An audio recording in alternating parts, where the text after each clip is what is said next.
Hello and welcome to SPMIS Academy. Today we'll analyze important newspaper articles of 1st November 2022. Please note you can download the PDF version of today's newspaper analysis by clicking the link given in the comment section. This is the list of the topics that we will be covering from today's newspaper. And the first article is about PIL against First Amendment to the Indian Constitution. And this topic is important from our syllabus GS paper to Indian polity point of view.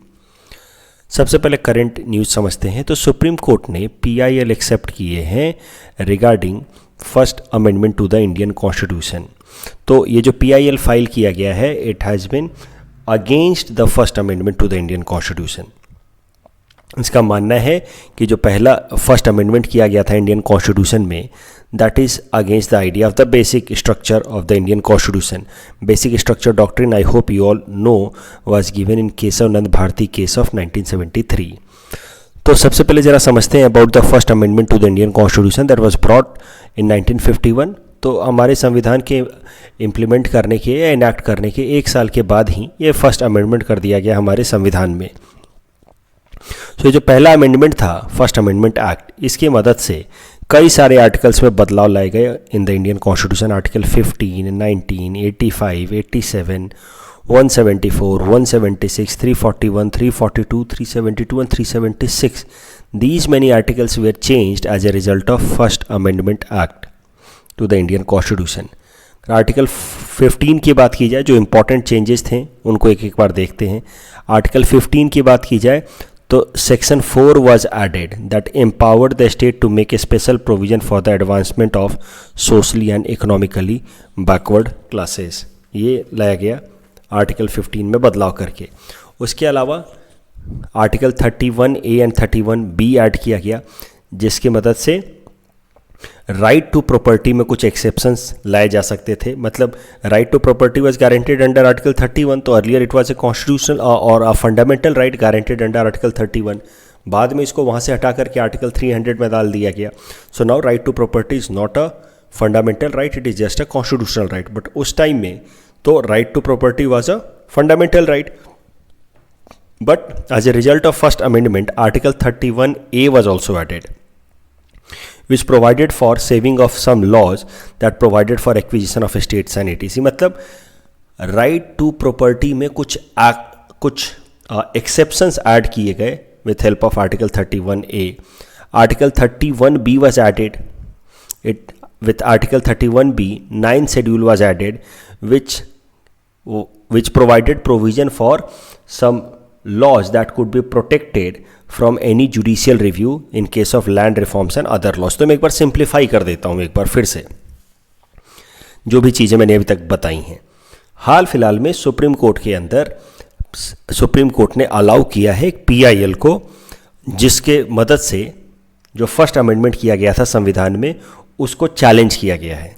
That the first amendment was against the basic structure doctrine of the Indian constitution या basic structure of the Indian constitution. First amendment की मदद से इतने सारे articles में बदलाव लाए गए थे, लेकिन जो इम्पोर्टेंट आर्टिकल्स थे जिसके जो फर्स्ट अमेंडमेंट की मदद से जिसमें बदलाव लाए गए हैं वो है आर्टिकल 15। तो आर्टिकल 15 में क्लॉज 4 ऐड किया गया, सोशली और एजुकेशनली बैकवर्ड क्लासेस के लिए स्पेशल प्रोविज़न वाली बात की गई है। उसके अलावा आर्टिकल 31A ऐड किया गया, which provided exception to the right to property that was a fundamental right guaranteed under article 31. Article 31B की मदद से 9th शेड्यूल ऐड किया गया, जिसकी मदद से 9th शेड्यूल में कैसा है कि अगर कोई भी कानून लाया जाता है for land reforms and all, और अगर उसको मेंशन किया जाता है कि this law has been brought under 9th schedule of the Indian constitution, तो फिर उसको जुडिशियल रिव्यू नहीं किया जा सकता। This was mention in 9th schedule and which was introduced through article 31B, and article 31B was brought as a result of amendment, first amendment to the Indian Constitution.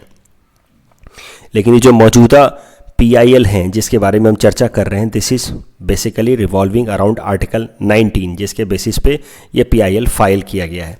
तो article 19 में आपको पता होगा article 19(1)(a) talks about freedom of speech and expression. Article 19(2) puts some reasonable restriction on freedom of speech and expression on certain grounds. तो article 19(2) में भी बदलाव लाए गए as a result of first amendment to the Indian constitution. जो बदलाव लाए गए वो जरा देखते हैं क्या क्या बदलाव लाए गए हैं। जो ग्राउंड्स थे जिसके बेसिस पे रीजनेबल रिस्ट्रिक्शंस लगाए जा सकते थे on freedom of speech and expression guaranteed under article 19(1)(a), उन ग्राउंड्स में 2 ग्राउंड्स और ऐड कर दिए गए। First, interest of public order and incitement to an offence. तो आपको पता होगा ना कि article 19(2) puts reasonable restriction on freedom of speech and expression guaranteed under article 19(1)(a). तो जो ग्राउंड्स है रीजनेबल रिस्ट्रिक्शन के, they are like public order, friendly relation with foreign states and incitement to an offence. इसमें जो public order है या relations with foreign states and incitement to an offence है, ये सब जो है अमेंडमेंट की मदद से, फर्स्ट अमेंडमेंट की मदद से ऐड किए गए आर्टिकल 19(2) में। जबकि पहले से जो ओरिजिनल जो हमारा संविधान लाया गया था उसमें 19(2) में एक और प्रोविज़न था जिसकी मदद से रीजनेबल रिस्ट्रिक्शंस लगाए जा सकते थे under 19(2) on freedom of speech and expression. वो था tend to any action that tend to overthrow the state. तो मुद्दा ये है कि 3 नए प्रोविजंस ऐड कर दिए गए जिस पे रीजनेबल रिस्ट्रिक्शंस लगाए जा सकते थे, public order, friendly relations with foreign state and incitement to an offence. जबकि एक प्रोविजन पहले से था आर्टिकल 19(2) में, that is tendency to overthrow a state, यानी कि हमारी सरकार के खिलाफ कोई वायलेंट एक्शन लेने की टेंडेंसी, ये पहले से था 19(2) में, इसको हटा दिया गया। So this was an omission that was present in the original clause 2(19) में, जबकि देयर वर 3 एडिशंस। अब ये जो PIL फाइल किया गया है, इसमें किस ग्राउंड पे PIL फाइल किया गया है? अभी सुप्रीम कोर्ट ने बस इस PIL को एक्सेप्ट किया है, उसके ऊपर फैसला नहीं सुनाया है। तो ये जो PIL फाइल किया गया है, किस ग्राउंड पे फाइल किया गया है वो भी देखते हैं। इसका कहना है कि जो पब्लिक ऑर्डर या इंसाइटमेंट टू एन ऑफेंस वाला जो रीजनेबल रिस्ट्रिक्शन ऐड कर दिया गया है अंडर आर्टिकल 19(2), इसकी मदद से कुछ ऐसे भी सेक्शन हैं IPC के, जैसे IPC section 124A that talks about sedition. Such sections of IPC have got justification and that is how they are not getting declared unconstitutional। तो ये सब जो एक्स्ट्रा पॉइंट्स ऐड किए गए हैं, इंटरेस्ट ऑफ पब्लिक ऑर्डर या incitement to an offence, इन सब के कारण section 124A of IPC that deals with sedition charges are not getting unconstitutional. Otherwise they could have got unconstitutional had these 2 provisions, public order and incitement to an offense, were not part of article 19(2). Sedition charges क्या होते हैं इसको मैंने detail में discuss करा हुआ है in my newspaper analysis of 11th May 2022, तो उसको जाकर के आप देख सकते हैं। Sedition charges under IPC section 124A। Please go and watch this newspaper analysis of this date if you want to know more about sedition charges under section 124A of IPC। दूसरा ground जिसके basis पे ये PIL file किया गया है वो ये है कि जो पहले से ओरिजिनल कॉन्स्टिट्यूशन में जो प्रोविज़न था आर्टिकल 19(2) में for putting reasonable restriction on freedom of speech and expression, उसमें एक प्रोविज़न था tendency to overthrow the state. इसको हटा दिया गया है और इसको हटाने से हमारी नेशनल सिक्योरिटी पे एक खतरा बनता है। So by removing this provision in 19(2) there has been a kind of neglect to the national security। इस टॉपिक के बेसिस पे प्रीलिम्स प्रैक्टिस क्वेश्चन हमने आपको दे रखा है। This question was asked in UPSC prelims 2019। Please attempt this question and you can submit the answer in the comment section. The next article is about doctrine of pleasure and this topic is also important from our syllabus GS paper 2 Indian polity point of view. सबसे पहले current news समझते हैं या current context समझते हैं। केरला के governor Arif Khan साहब ने क्या किया कि केरला सरकार के जो फाइनेंस मिनिस्टर हैं उनको कैबिनेट से डिसमिस कर दिया। उन्होंने ये कहा कि the finance minister no longer enjoys the pleasure of the appointment as per the governor. तो he declare that the governor himself has withdrawn the pleasure of having him in the council of minister. तो इसका मतलब यह है कि जो doctrine of pleasure concept है इसका इस्तेमाल करते हुए केरला के गवर्नर ने वहाँ के फाइनेंस मिनिस्टर को रिमूव कर दिया है। तो पहले डॉक्ट्रिन ऑफ प्लेजर समझते हैं, फिर समझते हैं कि इंडियन कॉन्टेक्स्ट में वो किस तरीके से एप्लीकेबल होता है। तो doctrine of pleasure essentially is a concept that is coming from British political system. तो डॉक्ट्रिन ऑफ प्लेजर के हिसाब से जो ब्रिटिश क्राउन है the crown can dispense with the service of any one in its employ at any time. तो ये मान लीजिए कि ब्रिटिश क्राउन है, इनको इस इंसान का काम पसंद नहीं आया, तो इस इंसान को उसी वक्त वो अपने ड्यूटी से हटा सकते हैं, सस्पेंड कर सकते हैं, रिमूव कर सकते हैं। दैट मीन्स इस इंसान जो लोग भी जॉब कर रहे हैं, जो भी लोग काम कर रहे हैं स्टेट के लिए या क्राउन के लिए, they are working under the pleasure of the crown. यानी कि जब तक क्राउन का प्लेजर है, यानी कि उनका इंटरेस्ट है, तब तक वो लोग काम करने के लिए अलाउड होंगे। Otherwise the moment the crown removes the pleasure, that person will be dispensed of from the duty. तो ये है डॉक्ट्रिन ऑफ प्लेजर।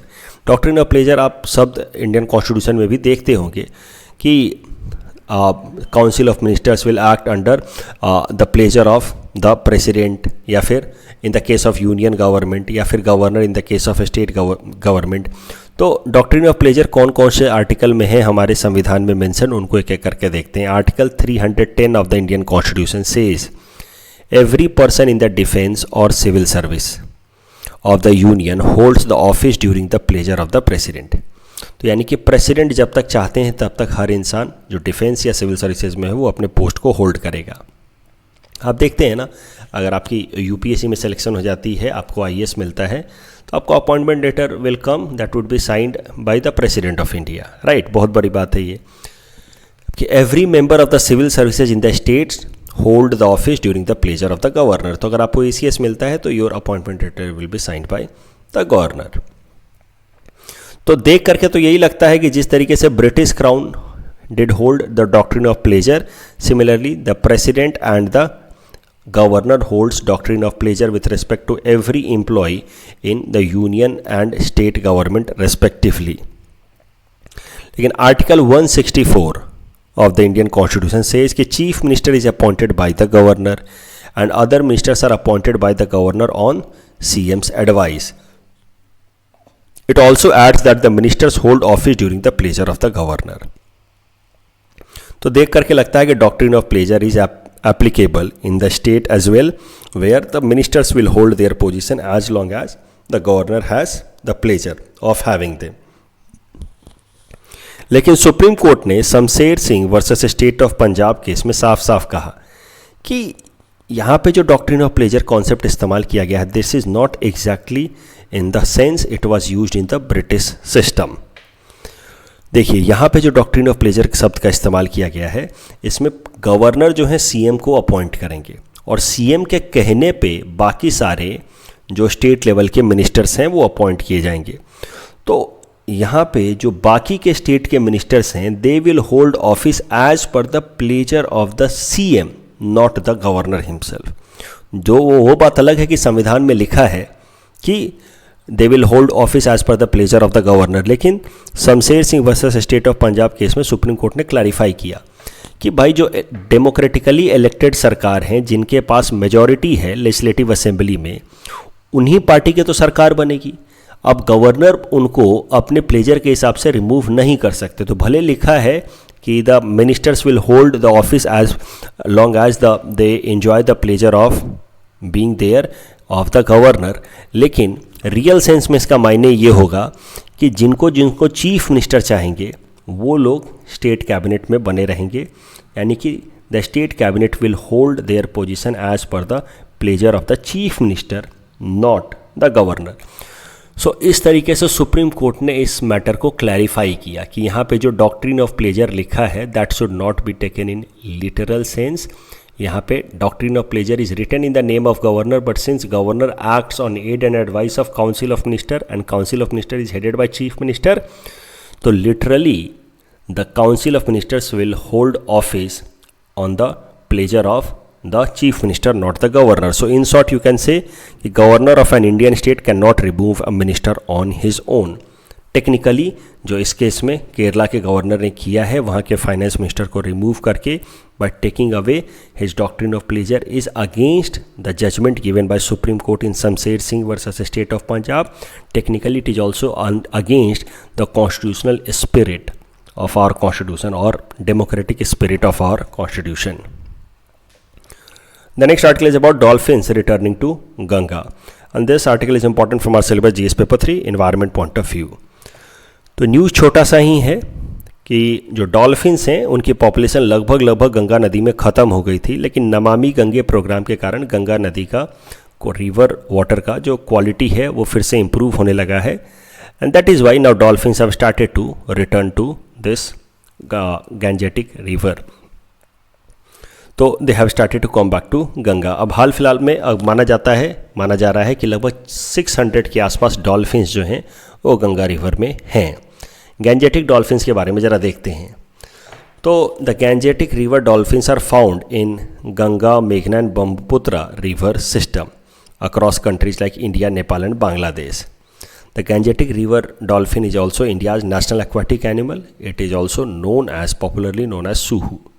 अगर प्रोटेक्शन स्टेटस की बात की जाए तो IUCN में इसको इंडेंजर्ड कैटेगराइजेशन दिया गया है। साइट्स में जो इंटरनेशनल कन्वेंशन है for trade in endangered species, उसमें इसको अपेंडिक्स 1 में रखा गया, मतलब हाईएस्ट प्रोटेक्शन दिया गया है as far as trade is concern in this dolphins. उसके अलावा वाइल्ड लाइफ प्रोटेक्शन एक्ट जो हमारे देश का कानून है वाइल्ड लाइफ के हंटिंग को प्रिवेंट करने के लिए, उसमें इसको शेड्यूल 1 का स्टेटस दिया गया है, मतलब हाईएस्ट प्रोटेक्शन दिया गया है। कुछ फैक्ट्स देखते हैं रिगार्डिंग गैंजेटिक डॉल्फिन्स। तो Gangetic dolphins were officially discovered in 1801। They are essentially blind and they hunt by emitting ultrasonic sound.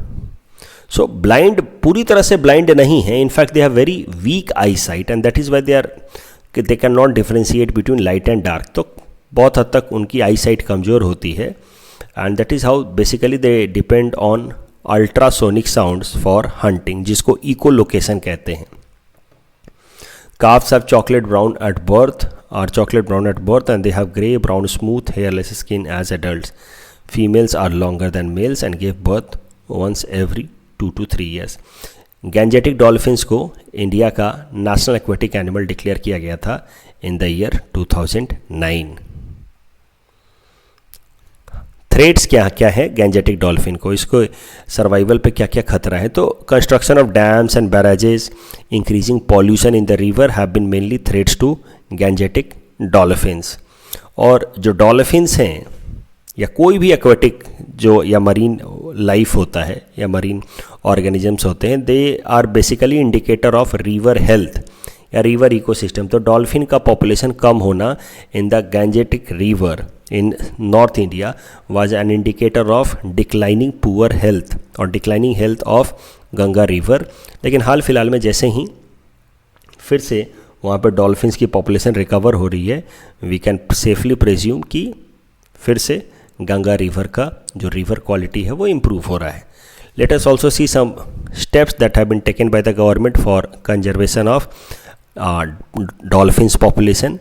So the conservation action plan for Ganga river dolphin has been taken by Government of India for 10 years 2010 से 2020 तक। National Mission for Clean Ganga it celebrates October 5 as National Ganga River Dolphin Day। जिस तरह से project tiger हमारे देश में चलाया जाता है टाइगर्स के पॉपुलेशन को बचाने के लिए, वैसे ही प्रोजेक्ट डॉल्फिन भी चलाया जाता है हमारे देश में डॉल्फिन्स की पॉपुलेशन को बढ़ाने के लिए। और इसी का नतीजा, इन सारे इनिशिएटिव्स का नतीजा है कि गैंजेटिक रिवर डॉल्फिन्स की पॉपुलेशन धीरे धीरे इंप्रूव हो रही है। इस टॉपिक के बेसिस पे ये प्रीलिम्स प्रैक्टिस क्वेश्चन हमने आपको दे रखा है। This was asked in UPSC prelims 2015। Please attempt this question and you can submit the answer in the comment section. The next article is about काला Namak rice and this topic is important from our syllabus GS paper 3 economy point of view, especially major crop and cropping pattern। सबसे पहले काला Namak rice के बारे में समझते हैं। काला नमक राइस नाम से जैसे आपको समझ आ रहा है, ये राइस जो होते हैं ब्लैक हस्क इनका फीचर होता है, मतलब काले दाने के होते हैं ये।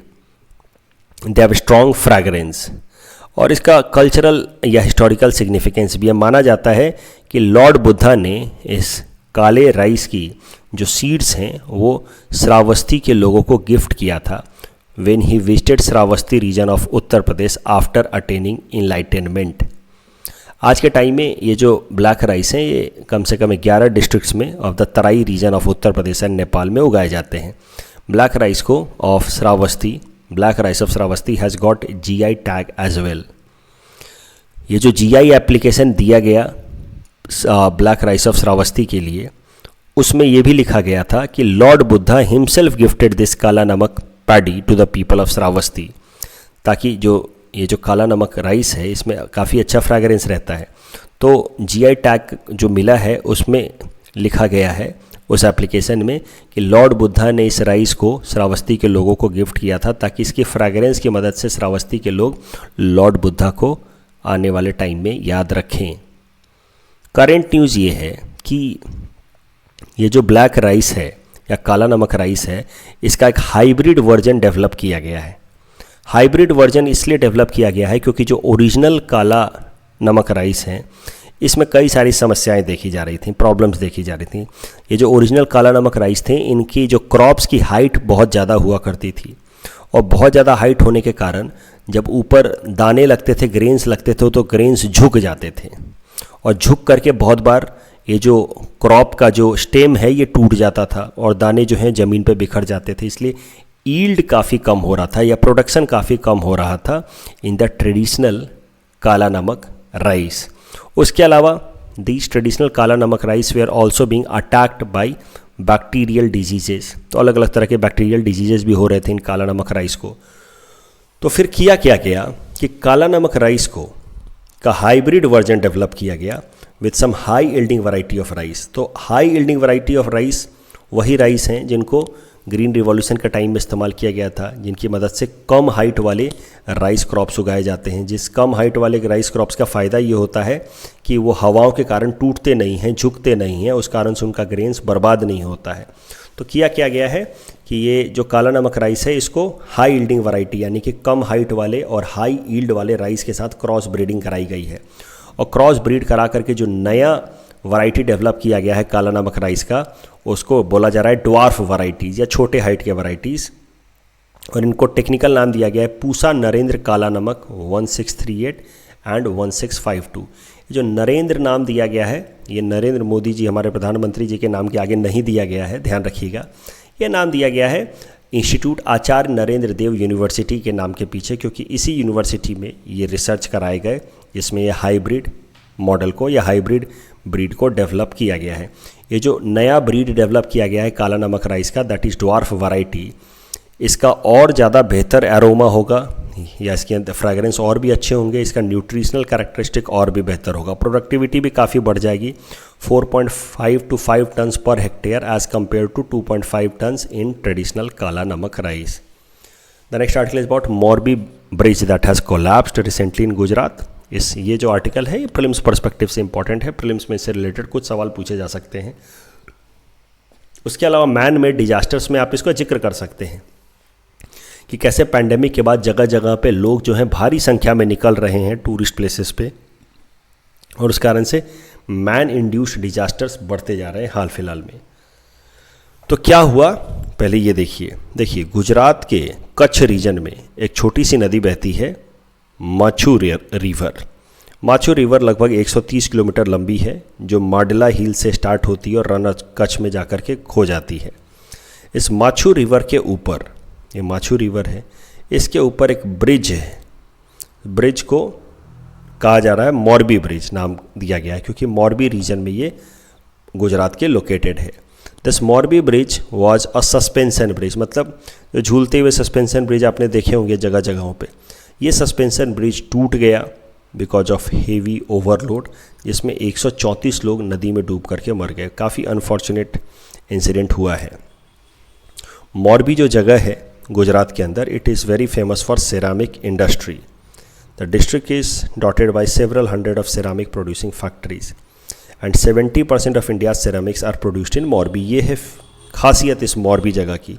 तो इस कारण से अब जब मोरबी न्यूज़ में आया है कि मोरबी का पास का ये सस्पेंशन ब्रिज टूटा है, तो मुझे लगता है दो तरीके से पीटी में सवाल आ सकता है। मोरबी के बारे में पूछा जा सकता है, उसकी खासियत सेरामिक्स के बारे में पूछा जा सकता है कि मोरबी किस चीज़ के लिए पॉपुलर है। फिर आपको 4 ऑप्शन दे देगा, स्टेनलेस स्टील, यूटेंसिल, सेरामिक्स।